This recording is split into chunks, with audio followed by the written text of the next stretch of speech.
എത്ര വലിയ ഷുഗർ ആണെങ്കിലും നമുക്ക് മധുരം കഴിച്ചുകൊണ്ട് തന്നെ കുറച്ചെടുക്കാൻ കഴിയും.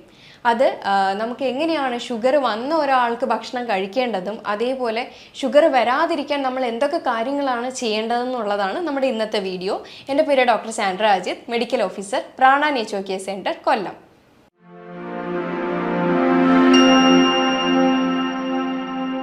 ഇന്ന് ലോകമെമ്പാടും നോക്കുകയാണെങ്കിൽ പ്രമേഹത്തിന് അടിമപ്പെട്ടുകൊണ്ടിരിക്കുന്ന ഒരു സമയമാണ്.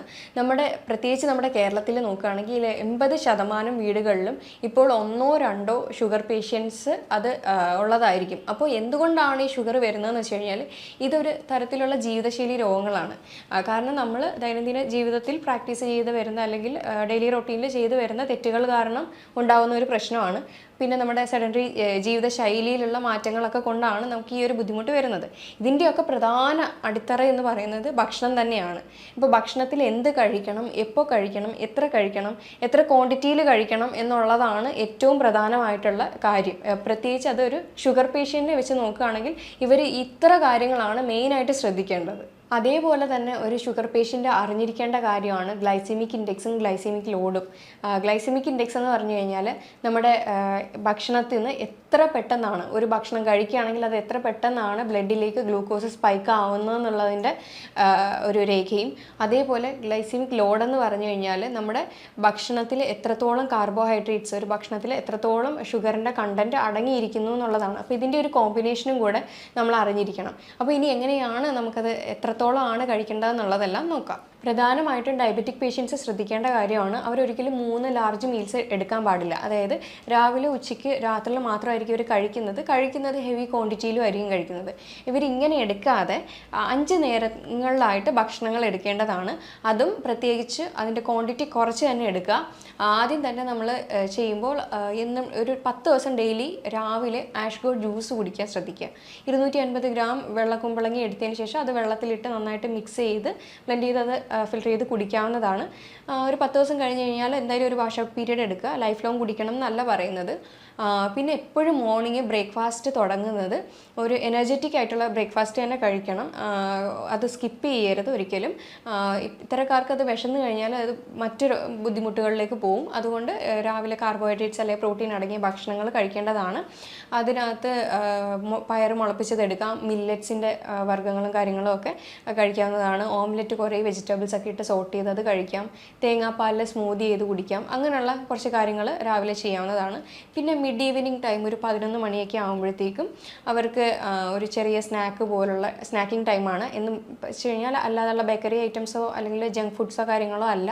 ഈ ഒരു ടൈമിൽ കുക്കുംബർ ജ്യൂസോ ക്യാരറ്റ് ജ്യൂസോ അല്ലെങ്കിൽ ടെൻഡർ കോക്കനട്ട് വാട്ടറോ അല്ലെങ്കിൽ ബട്ടർ മിൽക്ക്, തൈരോ അങ്ങനത്തെ എന്തെങ്കിലുമൊക്കെ എടുക്കാവുന്നതാണ് ഈ ഒരു സമയത്ത്. അപ്പോൾ അവർക്ക് ഒരു ചെറിയ ക്വാണ്ടിറ്റിയിൽ എടുത്താൽ മതിയായിരിക്കും. ഇനി അതൊന്നും എടുക്കാൻ പറ്റത്തില്ല എന്നുണ്ടെങ്കിൽ ഫ്രൂട്ട്സ് എപ്പോഴും ഹോളായിട്ട് കഴിക്കാൻ ശ്രദ്ധിക്കുക. ഈ ഒരു സമയത്ത് തന്നെ 11 മണിക്ക് തന്നെ ഫ്രൂട്ട്സ് ജ്യൂസ് അടിച്ച് കുടിക്കാതെ ഹോളായിട്ട് എടുക്കുക. അല്ലാതുള്ള കുക്കുംബറോ ക്യാരറ്റോ ഒക്കെ ആണെങ്കിൽ അത് ജ്യൂസാക്കി കുടിക്കുന്നതുകൊണ്ട് വലിയ തെറ്റില്ല. പിന്നെ ഉച്ചയാകുമ്പോഴത്തേക്കും ഒരു പോർഷൻ കൺട്രോളിൽ തന്നെ ഭക്ഷണം എടുക്കാൻ ശ്രദ്ധിക്കുക. ഒരു പ്ലേറ്റ് എടുത്തതിന് ശേഷം അതിനെ 4ആയിട്ട് ഡിവൈഡ് ചെയ്തുകൊണ്ട് ഒരു സൈഡിൽ കാർബ്സ്, ആഹാരം, അത് തവിടുള്ള അരിയാണെങ്കിൽ അത്രയും നല്ലത്.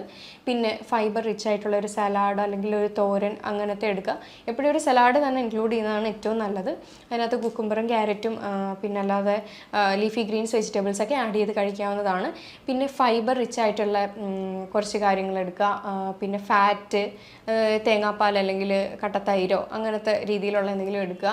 പിന്നെ പ്രോട്ടീൻ അടങ്ങിയ ഒന്നുകിൽ മുട്ട അല്ലെങ്കിൽ മീൻ അല്ലെങ്കിൽ ഇറച്ചി, ഇതിനകത്ത് ഏതെങ്കിലും ഒന്ന് എടുക്കുക.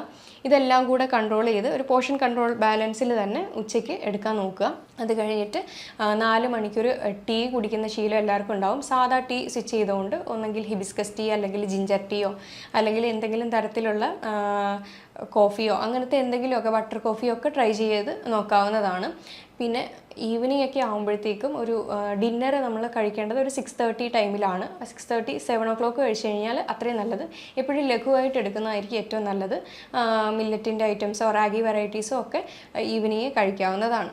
ഡിന്നർ കഴിക്കുമ്പോൾ പ്രത്യേകം ശ്രദ്ധിക്കേണ്ട കാര്യം ഫ്രൂട്ട്സ് കഴിക്കരുത്. അതേപോലെ ഫാറ്റ് കണ്ടൻറ്റ് അധികം ഉള്ളത് കഴിക്കാതിരിക്കുക. പിന്നെ ഫ്രൈഡ് ഐറ്റംസ് എടുക്കാതിരിക്കുക. പിന്നെ പ്രത്യേകിച്ചും ലേറ്റ് നൈറ്റിൽ ഭക്ഷണങ്ങൾ കഴിക്കാതിരിക്കുക. മാക്സിമം അവോയ്ഡ് ചെയ്യുക. അപ്പോൾ ഇത്രയും കാര്യങ്ങളാണ് നമ്മളൊരു ഡയറ്റ് ചാർട്ടിനകത്ത്, അതും ഡയബറ്റിക് പേഷ്യൻ്റെ ഡയറ്റ് ചാർട്ടിൽ നമ്മൾ ശ്രദ്ധിക്കേണ്ടത്. ഇനി ഭക്ഷണത്തിൽ എന്തൊക്കെയാണ് ശ്രദ്ധിക്കേണ്ടതെന്ന് വെച്ച് കഴിഞ്ഞാൽ പ്രധാനമായിട്ടും സിമ്പിൾ കാർബ്സ് കട്ട് ചെയ്തുകൊണ്ട് കോംപ്ലക്സ് കാർബ് ചൂസ് ചെയ്യുക. എന്ന് വെച്ചാൽ സിമ്പിൾ കാർബ്സ് എന്ന് പറഞ്ഞു കഴിഞ്ഞാൽ പെട്ടെന്ന് ഷുഗർ ബ്ലഡിലേക്ക് ഇറങ്ങുന്ന ഭക്ഷണങ്ങളാണ്. അതായത് പ്രത്യേകിച്ചും അരിയാഹാരമൊക്കെ തന്നെയാണ്, അരിയാഹാരവും ഗോതമ്പും ഒക്കെ തന്നെയാണ്. അപ്പോൾ കോംപ്ലക്സ് കാർബ് എന്ന് പറയുമ്പോൾ അത് മില്ലറ്റ്സും കാര്യങ്ങളുമാണ്, മില്ലറ്റ്സ് റാഗി ഐറ്റംസ് ഒക്കെയാണ്. അപ്പോൾ ഇതൊക്കെ കഴിക്കാവുന്നതാണ്. അതേപോലെ ഫൈബർ എന്ന് പറയുമ്പോൾ ഫൈബർ കണ്ടൻറ്റ് അധികമായിട്ട് ഉള്ള കഴിച്ചു കഴിഞ്ഞാൽ ഇത് ഡയബറ്റിക്കിന് മാത്രമല്ല കൊളസ്ട്രോളിനായാലും ഒബേസിറ്റിക്കായാലും വെയിറ്റ് ലോസിനായാലും ഇതെല്ലാത്തിനും തന്നെ ഹെൽപ്പ് ചെയ്യുന്നതാണ്. അപ്പോൾ ഫൈബർ കണ്ടൻറ്റ് അടങ്ങിയ ഭക്ഷണങ്ങൾ എടുക്കാൻ നോക്കുക. ഫുഡ് ഒരുപാട് കുക്ക് ചെയ്ത് എടുക്കാതിരിക്കാൻ നോക്കുക. ഒരുപാട് പ്രോസസ്സ് ചെയ്ത് ഫ്രൈ ചെയ്ത് ഗ്രില്ല് ചെയ്തൊക്കെ കഴിച്ചു കഴിഞ്ഞാൽ അതിൻ്റേതായ ബുദ്ധിമുട്ട് വരും. എപ്പോഴും ബാലൻസ്ഡ് ഡയറ്റിൽ തന്നെ ഭക്ഷണം കഴിക്കാൻ നോക്കുക. അത് ഏറ്റവും വലിയ ഒരു ഇമ്പോർട്ടൻ്റ് ആയിട്ടുള്ള കാര്യമാണ്. ന്യൂട്രിയൻ ഡെഫിഷ്യൻസീസ് വന്നാൽ നമുക്ക് ബുദ്ധിമുട്ടുകൾ വരും. അതുകൊണ്ട് എല്ലാ തരത്തിലുള്ള പോഷകങ്ങളും ഉള്ളിൽ ചെല്ലുന്ന കണക്കുള്ള ഭക്ഷണ രീതി തന്നെ ഫോളോ ചെയ്യാനായിട്ട് ട്രൈ ചെയ്യുക. പിന്നെ ഞാൻ പറഞ്ഞ പോലെ തന്നെ പോർഷൻ കൺട്രോൾ വളരെ ഇമ്പോർട്ടൻ്റ് ആയിട്ടുള്ള കാര്യമാണ്. അതേപോലെ ഫ്രൂട്ട്സ് ഒരിക്കലും ജ്യൂസ് ആക്കി കഴിക്കാതെ അത് ഹോളായിട്ട് തന്നെ, അതെങ്ങനെയാണുള്ളത് അങ്ങനെ തന്നെ കഴിക്കാനായിട്ട് ശ്രദ്ധിക്കുക. കാരണം ഇതിനകത്ത് ഫൈബർ കണ്ടൻറ്റ് അത് മിക്സ് ചെയ്ത് കഴിഞ്ഞാൽ അത് അടിഞ്ഞു പോവുകയാണ് ചെയ്യുന്നത്. അപ്പോൾ ഫ്രക്ടോസ് എന്ന് പറയുന്ന ഒരു ഷുഗർ കണ്ടൻ്റ് ആണ് ഈ ഫ്രൂട്ട്സിനകത്ത് അടങ്ങിയിരിക്കുന്നത്. അത് ബ്ലഡിലേക്ക് എത്തിക്കഴിഞ്ഞാൽ അല്ലെങ്കിൽ ഉള്ളിലേക്ക് എത്തിക്കഴിഞ്ഞാൽ പെട്ടെന്ന് തന്നെ ഷുഗർ സ്പൈക്ക് ആവാനായിട്ടുള്ള ചാൻസ് ഉണ്ട്. അതുകൊണ്ടാണ് ഫ്രൂട്ട്സ് എപ്പോഴും ഹോളായിട്ട് കഴിക്കാനായിട്ട് പറയുന്നത്. പിന്നെ മെയിനായിട്ടും ഷുഗർ പേഷ്യൻസ് ശ്രദ്ധിക്കേണ്ട കാര്യം ഷുഗറിൻ്റെ അമിതമായിട്ടുള്ള ഉപയോഗവും കിഴങ്ങ് വർഗ്ഗങ്ങളും അരിയാഹാരവുമാണ് ഇവർ കൂടുതലും കട്ട് ചെയ്യേണ്ടത്.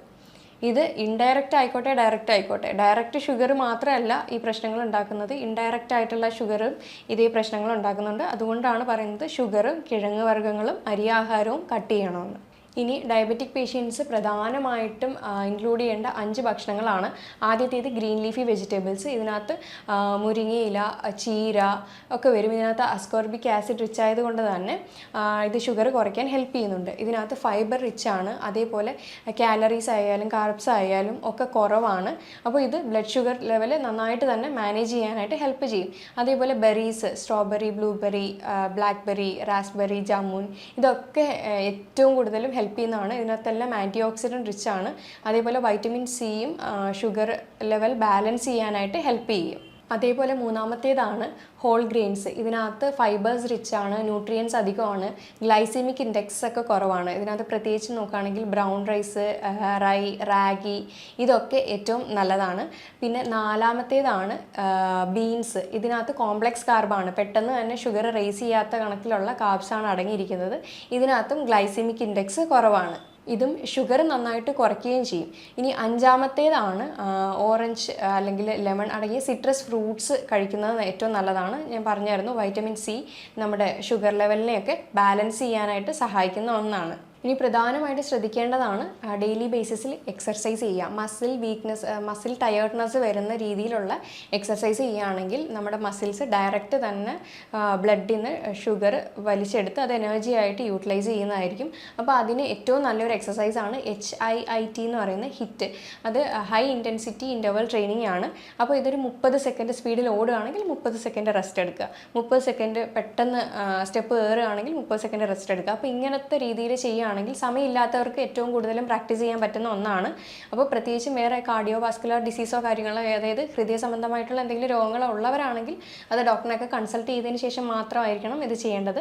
അപ്പോൾ ഇങ്ങനെ ചെയ്യുമ്പോഴത്തേക്ക് നല്ല പെട്ടെന്ന് തന്നെ മസിൽ ടയേർഡ് ആവുകയും അതേപോലെ നന്നായിട്ട് തന്നെ ബ്ലഡിൽ നിന്ന് ഗ്ലൂക്കോസ് വലിച്ചെടുത്തിട്ട് ബ്ലഡിൽ ഗ്ലൂക്കോസിൻ്റെ അളവ് കുറഞ്ഞ് അതൊന്ന് മാനേജ് ചെയ്യാനായിട്ടും ഹെൽപ്പ് ചെയ്യും. അതേപോലെ നമുക്ക് വീട്ടിൽ ചെയ്യാൻ പറ്റുന്നതാണ് അബ്ഡോമിനൽ വെറ്റ് പാക്ക്. അതായത് നീളമുള്ള ഒരു കോട്ടൺ തുണി എടുക്കുക, അതിനെ 4ആയിട്ട് മടക്കിയതിന് ശേഷം അത് നന്നായിട്ട് വെള്ളത്തിൽ മുക്കിയിട്ട് അത് ലിവർ പാക്കായിട്ട്, അതായത് ആ ഒരു പാൻക്രിയാസിൻ്റെ ഏരിയ, വയറിൻ്റെ ഏരിയ നന്നായിട്ട് ചുറ്റി വെച്ചിട്ട് അതിൻ്റെ മേലെ കൂടെ ഒരു വൂളൻ ക്ലോത്ത് കൂടെ ചുറ്റി ഒരു 20 മിനിറ്റ് അങ്ങനെ വെച്ചിരിക്കുക. ഡെയിലി ബേസിസിൽ ഇത് പ്രാക്ടീസ് ചെയ്യുക വീട്ടിൽ ചെയ്തതിന്. ഇതിൻ്റെ മെക്കാനിസം എന്താണെന്ന് വെച്ച് കഴിഞ്ഞാൽ അവിടെ നിന്നുള്ള നെർവ്സ് എക്സൈറ്റ് ചെയ്യും, റിലാക്സ് ചെയ്യും.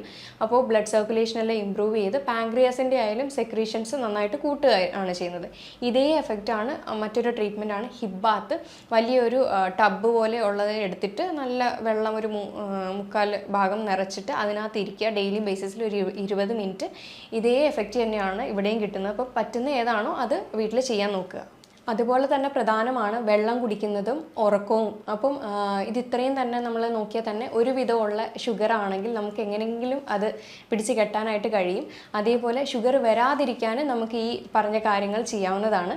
പിന്നെ മധുരം കഴിച്ചുകൊണ്ട് തന്നെ നമുക്ക് എങ്ങനെ ഷുഗർ കുറയ്ക്കാമെന്ന് വെച്ച് കഴിഞ്ഞാൽ, ഒരുപാട് ആളുകൾക്ക് പെട്ടെന്ന് തന്നെ മധുരം സ്റ്റോപ്പ് ചെയ്യുന്നുണ്ട് എന്നറിയുമ്പോൾ അവർക്കത് ഭയങ്കര ബുദ്ധിമുട്ടാണ് അഡാപ്റ്റ് ചെയ്യാനായിട്ട്. അപ്പോൾ അങ്ങനെയുള്ളവർക്ക് പഞ്ചാര കൊല്ലി അല്ലെങ്കിൽ മധുര തുളസി എന്നറിയപ്പെടുന്ന സ്റ്റീവിയയുടെ ഇല ഉപയോഗിക്കാവുന്നതാണ്. അത് നമുക്ക് ഷോപ്സിൽ അവൈലബിൾ ആണ്. അപ്പോൾ അത് ഡെയിലി ബേസിസിൽ അക്കോർഡിംഗ് ടു അതായത് വേൾഡ് ഹെൽത്ത് ഓർഗനൈസേഷൻ പറയുന്നുണ്ട് 4 മൈക്രോഗ്രാം പെർ കിലോഗ്രാം എന്നുള്ള രീതിയിൽ നമുക്ക് ഡെയിലി ബേസിസിൽ അത് എടുക്കാവുന്നതാണ്. സൗത്ത് അമേരിക്കൻസിനെല്ലാം ഇത് ഷുഗറിന് പകരം എടുക്കുന്നതാണ് ഈ സ്റ്റീവിയയുടെ ഇല. അപ്പോൾ ഇത് ഒരു തരം വരെ എടുക്കുകയാണെങ്കിൽ ഒരു ബുദ്ധിമുട്ടുകളും ഉണ്ടാക്കത്തില്ല. ഇതിനകത്ത് കാലറീസ് ഇല്ല, കാർബ്സ് ഇല്ല, ഫാറ്റ് ഇല്ല, പ്രോട്ടീൻ ഇല്ല. അങ്ങനെ വരുമ്പോൾ ഇത് നമുക്ക് ഒന്ന് പഞ്ചസാര സ്വിച്ച് ചെയ്തുകൊണ്ട് നമുക്ക് സ്റ്റീവിയയുടെ ഇല ഉപയോഗിക്കാവുന്നതാണ്. ഇപ്പോൾ ഇത് അധികമായിട്ട് എടുക്കുകയാണെങ്കിൽ പല ലവണങ്ങളും നമ്മുടെ മൂത്രത്തിൽ നിന്നായാലും അത് നഷ്ടമാവുകയും അതേപോലെ BP കുറയും, ഷുഗർ കുറയും, പിന്നെ ഗ്യാസ്ട്രിക് സംബന്ധപരമായിട്ടുള്ള അസുഖങ്ങൾ ഉണ്ടാവും. അതുകൊണ്ട് ഇത് എപ്പോഴും എടുക്കുമ്പോൾ നിങ്ങളുടെ ഡോക്ടറിനെ കൺസൾട്ട് ചെയ്ത് അത് മനസ്സിലാക്കി അവർക്കത് എടുക്കാൻ പറ്റുമോ എന്നുള്ളത് അറിഞ്ഞതിന് ശേഷം മാത്രം ഉപയോഗിക്കുക. ഞാൻ ഈ പറഞ്ഞ കാര്യങ്ങൾ എന്തെങ്കിലും ഡൗട്ട് ഉണ്ടെങ്കിൽ താഴെ തന്നിരിക്കുന്ന നമ്പറിൽ കോൺടാക്റ്റ് ചെയ്യാവുന്നതാണ്. ഇനി മറ്റൊരു ഹെൽത്ത് ടോപ്പിക്കുമായിട്ട് വീണ്ടും കാണാം. താങ്ക്